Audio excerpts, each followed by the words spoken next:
اگلا سوال علی بھائی یہ ہے کہ حضرت عثمان رضی اللہ تعالیٰ عنہ کو بلوائیوں اور سبائیوں نے قتل کیا تھا اور اس گروپ کا سربراہ محمد بن ابی بکر تھے، کیا یہ درست ہے؟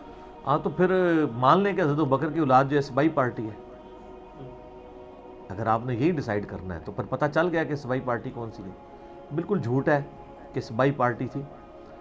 عبداللہ ابن سبا، میں نے چیلنج کیا ہے کہ اہل سنت کی یہ ساری مین سٹریم کی کتابوں میں سے عبداللہ بن سبا کا نام ہی صرف دکھا دیں، روایتیں تو چھوڑ دیں.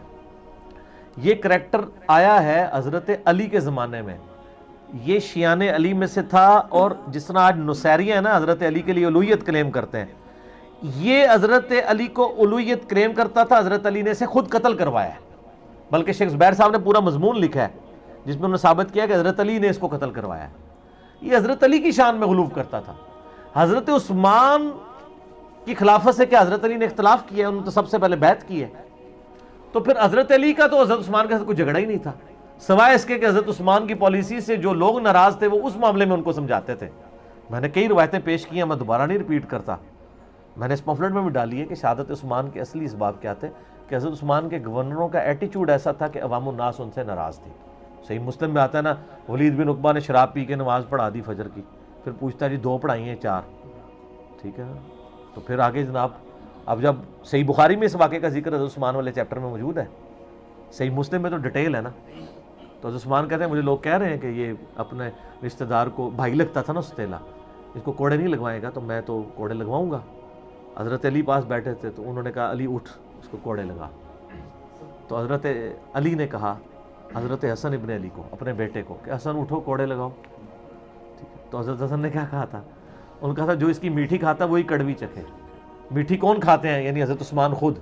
تو اب آل ہاشم یعنی جو اور آل امیہ، بنو ہاشم اور بنو امیہ کا کنفلکٹ آ جائے گا. میں تو نہیں لگا، وہ اٹھ کے ناراض ہو کے چلے گئے. پھر ایک اور بندے کو حضرت علی نے کہا، انہوں نے اپنے باپ کی بھی بات نہیں مانی.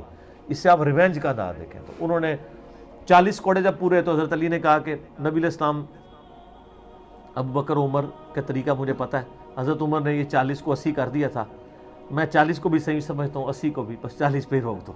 حضرت علی نے پھر بھی تو معاف کی تھا یار، ورنہ وہ کہتے ہیں بھائی عمر والا کام میں تھوڑے پاڑا ہے، ٹھیک ہے 80 پورے کرانا وا، تو 40 میں چھوڑ دیا. ٹھیک ہے. تو یہ اس طرح سے لوگ ناراض ہوتے تھے. یہ مسجد کے اندر سرکسیں کروایا کرتا تھا، وہاں بھی آپ کو پتا نا جھگڑا ہی رہتا تھا نا. کس کا؟ حضرت ابو ذر غفاری کا، جندب رضی اللہ تعالیٰ عنہ. صحیح.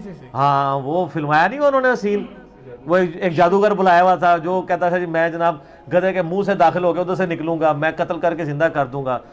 تو انہوں نے پھاڑ کے ادھی گردن لا چھڑی. ان کا تو اپنے آپ میں زندہ کر رہا ہوں، تو مردے زندہ کرنا ہے. تو مطلب یہ، اور اس کے اوپر تو نبی علیہ السلام نے لعنت فرمائی ہوئی ہے ولید بن عقبہ کے اوپر. جز رفع الیدین، کتاب تو ہے رفع الیدین کے حق میں امام بخاری کی. تو امام بخاری نے نا ہر وہ روایت جمع کی ہے جس میں نبی علیہ السلام نے کبھی ہاتھ اٹھائے ہیں، چاہے دعا کے لیے اٹھائے یا بدعا کے لیے یا رفع الیدین کے لیے. تو اس میں ایک روایت یہ بھی صحیح سند سے لے گیا ہے کہ جب اس کی شکایت پہنچی نبی علیہ السلام نے اس کو 2-3 بار سمجھایا، پھر اینڈ پہ آپ علیہ السلام نے لعنت فرما دیا ہاتھ اٹھا کے. یہ لعنتی پارٹی ہے، ٹھیک ہے نا جی. یہ مطلب پھر کہتے ہیں ہم طلقاء کہتے ہیں، ہم طلقاء تو بہت چھوٹا لفظ ہے، ان کے مطلب لعنتیں پڑی ہوئی ہیں نبی علیہ السلام کی، انہوں نے وہ بھگتی ہوئی ہیں. ٹھیک ہے نا. تو اس کے علاوہ بھی کئی ایک واقعات ہیں. سبائی پارٹی نہیں ہے. سبائی پارٹی تو میرا معصومانہ سوال ہے کہ آپ کو پتہ چل گیا، حضرت عثمان کو نہیں پتہ چلا. صحیح بخاری میں 695 نمبر حدیث ہے. لوگوں نے آگے کہا کہ مسجد کے اوپر جو ہے وہ قبضہ ہو گیا ان لوگوں کا، فتنوں کے امام کا، وہ ہمیں نمازیں پڑھاتا ہے، ہم اس کے پیچھے نمازیں پڑھ لیں. تو حضرت عثمان نے کہا کہ مسلمانوں میں نیکی کا کام ایک نماز پڑھنا ہی تو ہے، آپ نیکی کے کاموں میں ان کا ساتھ دو، برائی میں ان سے الگ رہو. ٹھیک ہے. اس میں حضرت عثمان نے تو یہ کہا نہیں ہے کہ سبائی پارٹی ہے، بعض کہتے ہیں منافق پارٹی ہے، اور حضرت عثمان غنی رضی اللہ تعالیٰ عنہ کو حضور نے بتایا تھا کہ منافقین ہوں گے. تو یعنی اگر حضرت عثمان غنی کو نبی علیہ السلام نے منافقین کا بتایا کہ یہ منافقین ہوں گے، ان منافقین کے پیچھے نماز پڑھنے کے لیے حضرت عثمان کہہ رہے ہیں، تو آپ کو پتہ ہے اس کا کیا مطلب ہے؟ یعنی حضرت عثمان غنی رضی اللہ تعالیٰ عنہ کو تختہ مشق بنا دیا نا. ٹھیک ہے، کہ وہ نعوذ باللہ من ذالک اس سسٹم کا حصہ بن گیا. ان کو پتہ ہی نہیں ہے کہ یہ ایک چپ نکالتے ہیں دوسرا نکل جاتا ہے. ٹھیک ہے نا. وہ مسلمان ہی تھے، تبھی تو وہ نمازیں پڑھتے تھے، اور امیر المومنین نے کہا ان کے پیچھے نمازیں پڑھو، برائی میں ان سے الگ رہو. اور اس پہ امام بخاری نے باب باندھ دیا ہے کہ باغی اور بدتی کے پیچھے نماز پڑھنے کا حکم سیدنا عثمان کا فتویٰ ہے، اور ہم اسی فتوے کو آج تک لے کے چل رہے ہیں کہ ہم ساروں کے پیچھے نماز پڑھتے ہیں الحمدللہ. ٹھیک ہے نا جی.